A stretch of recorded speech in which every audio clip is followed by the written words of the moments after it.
No exemplo anterior, do vídeo anterior desta aula, nós mostramos a solução de um pórtico em que nós introduzimos rótulas internas para decompor o pórtico hiperestático em uma sequência de carregamento de triarticulados que seriam a decomposição do sistema principal do exemplo anterior. Neste exemplo, nós vamos ver que para se chegar no sistema principal adequado, vai ser necessário eliminar um apoio externo. Isso vai ficar claro que a gente precisa entender só essa questão da decomposição do pórtico isostático composto, que é o sistema principal, em uma sequência de carregamento acíclica, ou seja, que um pórtico apoia sobre o outro, que por sua vez apoia o terceiro, sem voltar ciclicamente ao início. Isso é só uma questão de não ser trabalhoso. Então, em algumas situações, nós vamos ter que eliminar apoios externos para se chegar nessa solução adequada. E é o vídeo que nós vamos ver agora. Agora é um exemplo, mais um exemplo de solução de pórtico plano pelo método das forças. Muitas das coisas são repetitivas, do exemplo anterior eu não vou descer em tanto detalhe. O que eu, na verdade, estou querendo salientar aqui é que a escolha desse sistema principal, às vezes, ela pode ser interessante, vamos dizer assim, não tão difícil, mas a questão é a mesma. Eu tenho aqui um pórtico plano, com todas as barras, tem a rigidez, a flexão EI, o produto EI é constante, as cargas aplicadas são essas, e também nós queremos diagrama de manifestores e a gente não vai considerar deformações axiais e cisalhamento. Então, o procedimento que a gente utiliza para determinar o grau de peristaticidade são dois. A gente pode contabilizar o número de equações, contabilizando globalmente, 3 equações globais de equilíbrio, e contabilizando as equações de momento fletor nulo nas rótulas, sendo que nós temos duas rótulas nesse problema, mas essa rótula aqui, ela funciona como se fossem só duas barras chegando nela, porque a articulação está só na barra vertical aqui inferior. Então, eu tenho 5 equações de equilíbrio, 3 globais mais 2, uma de cada rótula. O número de incógnitas eu tenho 4 componentes de reação de apoio. Apoio do primeiro gênero tem uma componente de reação de apoio do segundo gênero tem 2. E eu tenho mais 3 incógnitas, que são os esforços internos desse ciclo fechado de base, o anel aqui. Então dá 7 menos 5, 2. A outra maneira de fazer essa identificação do grau de hiperestaticidade é separando nas rótulas, e eu tenho então 2 trechos de cadeia contínua de barras, sendo que eu tenho nas ligações das rótulas, cada uma delas eu tenho 2 incógnitas, 2 esforços de ligação, são 4 forças indicadas aqui, mas são ação e reação, são iguais e contrários, são 2 em cada rótula. Então eu tenho número total de equações de equilíbrio 6, porque eu tenho 2 trechos, 2 cadeias contínuas de barra, são 3 equações de equilíbrio de cada trecho, somatório de força na direção horizontal, somatório de força na direção vertical, somatório de momentos igual a zero, né? Tudo isso igual a zero, então dá 6 equações no total. 2 cadeias, 3 cada uma, 6 equações de equilíbrio. Número de incógnitas, então, é o número de componentes de reação de apoio, que dá 4 mais 4 esforços de ligação entre os trechos isolados, então dá 8. A diferença entre 8 e 6 dá 2, dá o mesmo grau de peristaticidade, 2. Então nós vamos agora, relembrando aqui, nós vamos criar um sistema principal, que vai ser um modelo auxiliar, isostático, obtido pela eliminação de vínculos. Nós podemos... O número de vínculos a serem eliminados é igual ao grau de hiperestaticidade, e nós podemos eliminar tanto vínculos internos quanto os externos. E nós temos que ter uma preocupação de, na criação do sistema principal, que é esse pórtico isostático composto, a gente identificar uma sequência de carregamento de pórticos isostáticos simples e, preferencialmente, uma sequência acíclica de carregamento, ou seja, um pórtico que apoia no outro, que apoia no outro, e assim por diante, sem ter um retorno para o primeiro. Não esteja errado, mas vai ter uma solução trabalhosa. Os pórticos isostáticos simples são biapoiados, triarticulado ou engastado em balanço. Isso vai aparecer nessa solução. Então vamos ver aqui o que nós podemos fazer. Eu posso ter uma alternativa, e essa aqui é uma alternativa interessante, em que a gente é viável, é uma decomposição acíclica, uma situação em que eu vou separar na rótula existente. Eu vou identificar os hiperestáticos como são justamente as forças de ligação nessas rótulas. Eu separei nessa rota, então X1 seria a força de ligação horizontal, X1 e X1, apitando em cada lado, e X2, X2, a força vertical de ligação. E eu decomponho esse pórtico no biapoiado externo e no biapoiado interno, sendo que esse interno aqui está sendo suportado pelo outro na seção. Tem um apoio fictício do segundo gênero que faz essa maneira de identificar como foi a separação da rota. Então, isso é perfeitamente válido, a gente poderia usar essa solução, é uma alternativa. Aqui eu tenho uma alternativa também, que também é válida, só que até por isso que a gente está mostrando isso, que a gente vai chegar eu vou destacar o meu triarticulado desse anel, como a gente sugeriu já em alguns exemplos, e isso é perfeitamente viável. Eu introduzo duas rótulas aqui, e cada uma delas tem os dois hiperestáticos associados, e isso dá um pórtico triarticulado suportado pelo outro. Só que o outro, ele é isostático, só que não é convencional. Poderíamos muito bem usar isso, se a gente olhar, isso aqui é válido resolver esse pórtico que sobrou aqui. Ele é quase um triarticulado, ele não é bem um triarticulado, mas a gente prefere sempre escolher, ter uma sequência de carregamento de pórticos isostáticos simples, convencionais. Nesse caso, esse pórtico aqui é isostático, mas ele é meio diferente, vamos dizer assim. Então, é válido. Aqui só tem um problema. Tem uma sequência acíclica de carregamento, não tem... Está tudo certo aqui. A única questão é essa questão de ser esse pórtico aqui da direita não muito convencional, não é um triarticulado de fato, mas ele é isostático, você pode verificar. Mas buscando uma solução mais convencional, que vai ser a solução adotada, nós vamos destacar agora o anel, o triarticulado de baixo, mas aí eu vou eliminar o apoio central do primeiro gênero. Com isso eu tenho um triarticulado sendo suportado por um biapoiado externo. Isso é mais convencional, só que aqui nós eliminamos uma continuidade interna, que é na introdução dessa rótula, que nós eliminamos a continuidade de rotação nesse nó central inferior, e o hiperestático associado é um momento fletor nessa seção, e eliminamos uma restrição externa ao deslocamento vertical no apoio central do primeiro gênero, e o hiperestático é a reação nesse apoio, que é o X2.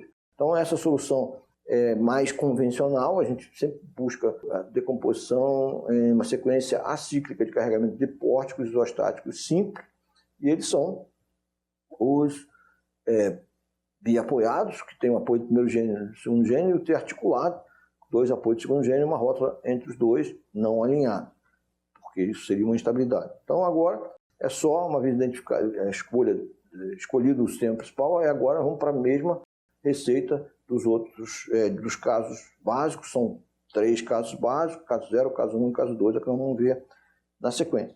O primeiro caso dessa solução, o primeiro caso básico, é o caso 0, e aí vai ser bastante semelhante ao que nós fizemos no exemplo anterior. Eu vou não mostrar muitos mesmos detalhes aqui. Primeiro a gente resolve o pórtico interno que está sendo suportado pelo pórtico externo, que é um biapoiado. Determinei essas reações de 4 aqui, fazendo solução de momento fletor nulo nessa rótula aqui pela esquerda, depois somatório de força na direção vertical das 24. Se eu fizer o momento fletor pela rótula vindo de cima, essa reação é nula, reação horizontal no apoio segundo gênero superior, então a outra reação horizontal também é nula, então só tem 2 reações, e eu transmito essas reações como se fossem forças aplicadas para o trecho externo e determino as reações de apoio no trecho externo, considerando essas, não só a carga já tinha aplicada, distribuída lá em cima desse trecho, como também essas 2 forças de 24 aplicadas para baixo. Eu tinha também uma força externa aqui de 24 aplicada, que a gente já deixou no trecho que suporta. A gente sempre prefere fazer isso, é mais simples, porque se a gente tivesse colocado no outro trecho lá, seria uma reação, seria uma parte dessa reação que morreria direto aqui e seria jogada de lá, externamente lá. Então é melhor já pega essa força 24 e coloca no pórtico e dá o suporte, pórtico externo. Aí essas reações todas aqui são determinadas por equilíbrio no biapoiado. O equilíbrio do biapoiado sempre são 3 equações de equilíbrio para determinar as 3 componentes de reação de apoio. Somatório de força em direção horizontal, somatório de momento em relação a um ponto qualquer do pórtico igual a 0 e somatório de força na direção vertical. Eu não vou indicar essas contas, então só estou indicando aqui os valores finais das reações, que estão indicadas, 84 para cima, 60 para cima e 24 para a esquerda, são as reações do trecho externo. Com isso eu posso determinar o diagrama de momentos também do pórtico inferior, que só tem essa parábola em 24, é o QL2 sobre 8, dando Q igual a 12 e L igual a 4, da QL2 sobre 8, dá 24 no meio, momento dessa barra 0. O procedimento é sempre esse. Agora a gente vai para o pórtico externo, eu vou determinar os momentos nas extremidades de cada trecho, lembrando que aqui eu tenho uma força distribuída em todo esse trecho, mas eu tenho um evento aqui que é a força de 4. Eu poderia ter considerado isso uma barra única e ter dois carregamentos, uma carga de 12 kN por metro em toda a extensão e uma carga concentrada de 24 no meio. Também era possível, daria para fazer a mesma coisa. Se fizer determinando em cada trecho esse trecho também, a gente vai descobrir que esse momento aqui é nulo. Em cada extremidade de trecho eu estou identificando que fibras estão sendo tracionadas. É óbvio que nos apoios aqui o momento é nulo, e aqui eu tenho esse 24 vezes 6 dá o 124 tracionando as fibras externas, esse 24 para dentro vezes 6, 144 tracionando as fibras externas, ou da direita nesse caso. No nosso replica das 144 tracionando as fibras externas dos dois lados, aqui está meio que simétrico, se você observar bem, né? Porque essa 84 com 24 está exatamente 60, ou seja, o diagrama no pórtico externo acabou sendo simétrico. Aqui no meio, por acaso deu 0, então eu vou fazer o diagrama, quando o trecho for descarregado, o diagrama é reto, quando o trecho for carregado, eu vou pendurar a partir da linha reta que faz o fechamento, o diagrama de viga biapoiada correspondente para o trecho. Então, é isso que a gente fez, as duas barras verticais aqui não estão descarregadas, então o momento varia desde 0 até 144, nessa barra horizontal eu tenho 144 nas extremidades exteriores aqui, na esquerda e na direita, e no meio é 0, mas então eu vou pendurar esse diagrama de 24, que é o QL2 sobre 8 desse trecho, a partir da linha reta que faz o fechamento aqui. Então meu diagrama é composto por uma superposição de um triângulo e uma parábola, e nós vamos usar essa mesma informação na hora de calcular o termo de carga lá, Δ1 0 ou Δ2 0, decompondo da forma que foi composto o diagrama, que é uma superposição de um triângulo e uma parábola. Então aí está o diagrama do caso 0, o diagrama do caso 1, ele também é a mesma coisa, a gente calcula primeiro o pórtico que está sendo suportado, a gente vai calcular essas reações de 1/4, olhando para o momento fletor pela rótula pela esquerda, dá 1/4 para cima, porque tem que sempre equilibrar esse momento, está em tudo à esquerda da rótula, então a esquerda tem um momento no sentido anti-horário, de 1, esse 1/4 para o momento no sentido horário, para compensar, aí somatório de força na direção vertical desce 1/4 para baixo, e esse 1/6 que está aqui, ele é determinado por momento fletor na rótula, vindo por cima, sendo igual a 0, 1/6 para a esquerda, para compensar o aumento do sentido horário aqui para cima, então dá 1/6, e esse outro 1/6 é para equilibrar somatório de força na direção horizontal, transfere essas forças com sentidos opostos para o pórtico externo, calcula as reações de apoio nos pórticos de cima, a gente verifica que já está em equilíbrio o pórtico externo, então não tem nenhuma reação, o pórtico está autoequilibrado, se são pórticos ostáticos, já tem as cargas que estão em equilíbrio, as reações são nulas, então a gente vai determinar os momentos nas extremidades de cada uma das barras, começando aqui por baixo, já lembrando que o diagrama sempre tem esse salto adjacente à rótula no sentido da seta dos pares de momentos aplicados.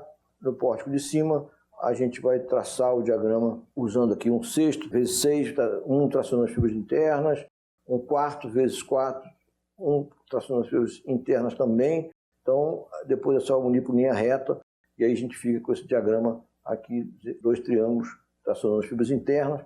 Esses dois dá 0 aqui, porque não tem nenhuma reação entrando por esse lado, dá tudo 0. Então, é repetitivo, não faz sentido a gente entrar de novo em todos os detalhes, determinar, mas a solução está aí. Se quiserem, verifiquem o diagrama. Né?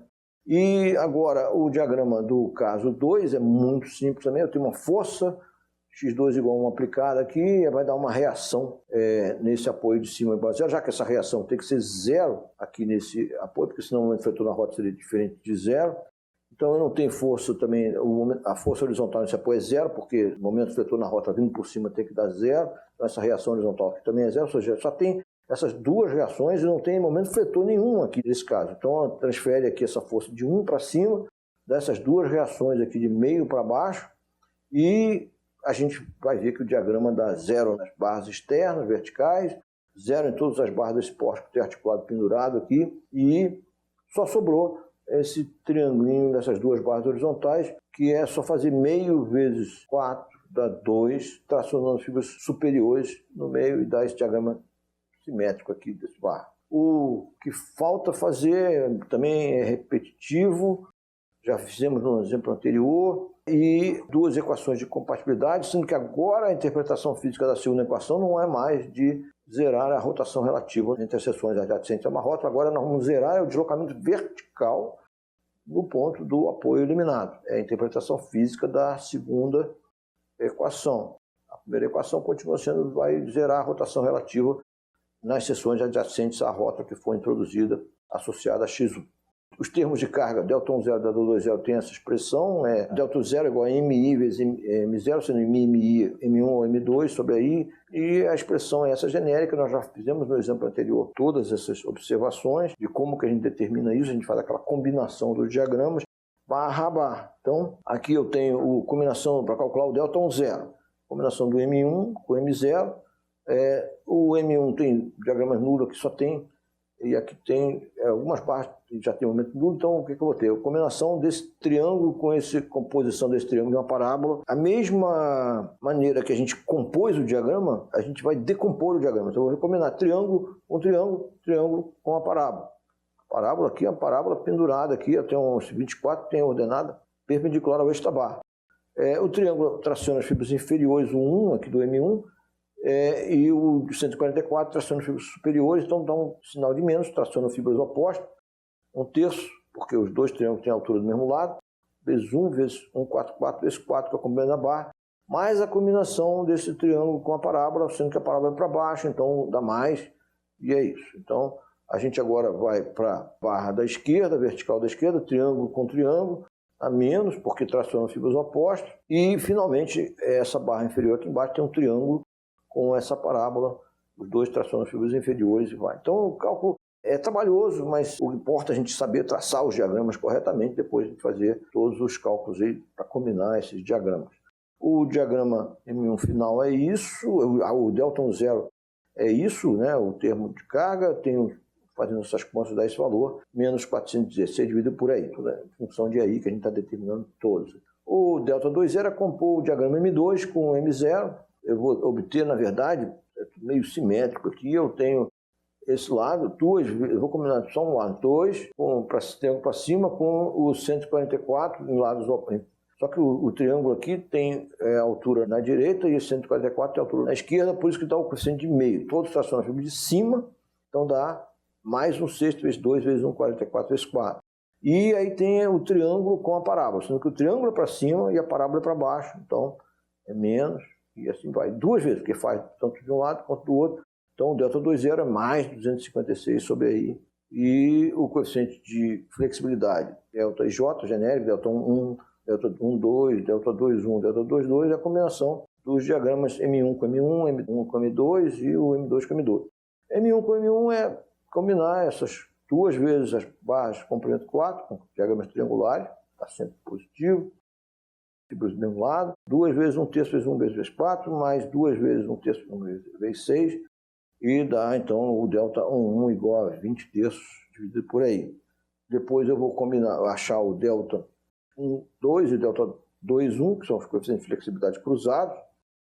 Vamos ver que só tem uma barra que dá para ser combinada, que é essa barra aqui de cima, e é um triângulo que traciona as fibras de baixo com a extremidade esquerda, um na extremidade esquerda e o outro triângulo com traciona as fibras de cima, na extremidade direita, a combinação de triângulos com extremidades opostas é 1/6, mas lados opostos de tracionamento de fibras é negativo, então é 1/6 vezes 1 vezes 2 vezes 4. 1 do M1, 2 do M2 e 4 é o comprimento da barra, dá menos 4/3 sobre aí.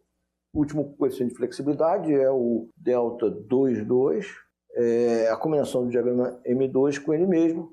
Então dá 2 vezes 1/3 vezes 2 vezes 2 vezes 4 e dá esse valor aqui. Então é trabalhoso o método das forças, mas se você souber traçar os diagramas, é só trabalhoso, não é difícil. Tem que saber a isostática de fato, né? E no final a gente tem aqui um sistema já levando todos os valores calculados, dos termos de carga e dos coeficientes de flexibilidade, o 1 sobre aí ficou do lado de fora, vai ser cancelado, e encontramos então os valores dos hiperestáticos x1 e x2. sendo que x1 deu mais, quer dizer que o sentido que for arbitrado é o sentido pro unitário, é o sentido final, e o x2 deu um sentido negativo, quer dizer, na verdade, o x2 é contrário ao que foi aplicado. A superposição para obter o diagrama final é uma superposição de m é igual a m0 mais m1x1 mais m2x2, sendo que x1 utiliza mais 59,1 nessa superposição e o x2 é menos 16,6, e o que sai é o que está indicado aqui, né? Então é só pegar cada extremidade de barra e fazer essa conta. Aqui vai ser 144 para cima com menos 59,1 para baixo, dá exatamente esse 84,9. E vai assim por diante para todas as barras, fazendo essa conta. Aqui é 0 no M0 e só o M2 aqui que está, esse 2 para cima do M2, só que multiplicado por menos 16,6, então 33,2 para baixo, em vez de 2 para cima, multiplicou 2 por menos 16,6, inverteu o sentido. Aqui eu tenho X, esse valor aqui nessa rótula é o valor de x1, que dá o próprio 59,1 aqui nessa barra, e assim por diante. Então, finalmente, o diagrama final já ampliado um pouco, a gente tem todos esses valores indicados aqui. Esse 144, na verdade, veio do M0, porque tanto o M1 como o M2 eram nulos aqui nesse nó.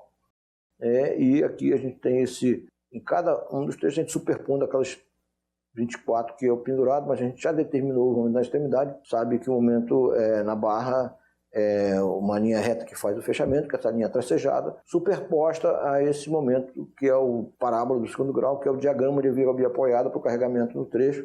Então, isso é o método das forças. Nós fizemos esses dois exemplos para mostrar aqui o que nós temos aí, e saber identificar o grau de prestaticidade, saber criar um sistema principal isostático, tomando todos os cuidados para evitar a instabilidade de cada pórtico isostático resultante, e tendo uma solução que seja factível, pelo menos simples, não trabalhosa, que é evitar uma decomposição cíclica do pórtico isostático composto, que é o sistema principal. Então a gente vai sempre procurar fazer uma decomposição acíclica de pórticos isostáticos simples.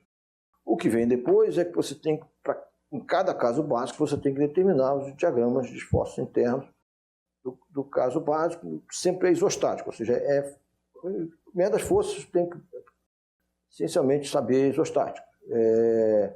O procedimento do método das forças, que é específico do método das forças, é saber que vínculo você está eliminando e quais são as equações de compatibilidade que você está impondo na solução, na superposição dos casos básicos. Então, isso fecha essa questão de pórticos isostáticos e peristáticos, pórticos planos e peristáticos, nós estamos vendo. Na sequência, nós vamos ver agora a questão de solução de grelhas, ou seja, a aplicação do método das forças para solução de grelhas e peristáticos.